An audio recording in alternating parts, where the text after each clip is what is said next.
যারা বয়সে তরুণ, তারা এখন যারা 25, 26, 27, 28 বছর হয়েছে, তারা তো তাদেরকে মনে করে দেওয়া উচিত 2018 সালে কীভাবে নির্বাচন, 14 সালে কীভাবে নির্বাচন হয়েছে, এটাকে তৈরি করা হয়েছিল সেভাবে।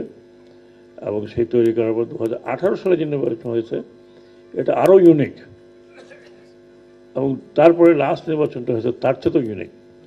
তার মানে আপনি যদি এখন পিএইচডি করতে চান এই নির্বাচনকে কিভাবে নষ্ট করতে হয়, তাহলে বাংলাদেশের বাইরে যেতে হবে না, এখানেই আপনি একেবারে এত মোটা থিসিস লিখতে পারবেন।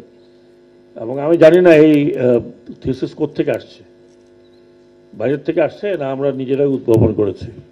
তখন আমি বলেছিলাম যে এই নির্বাচন হচ্ছে last nail in the coffin of Bangladesh democracy. তারা যদি এখানে কেউ ওখানে হাজির থাকেন তারা জানতে পারবেন, না হলে আপনার please go into YouTube and you'll find entire what I have said. এবং আমি এটাও বলেছিলাম যারা এই নির্বাচনে যাবে তাদের আম ছালা দুটোই যাবে। এখন লোকে আমাকে জিজ্ঞেস করে যে আপনি এই কথাগুলো কিভাবে বলতে পারলেন, তো আমি বললাম যে I do not know, it is out of intuition.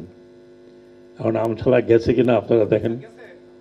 তো এই ধরনের নির্বাচন হলে এই দুটোই হবে, আম ছালাও যাবে আর আর গণতন্ত্রের কফিনে পেরেক মারা হবে। আর তার পরিণতি কি হবে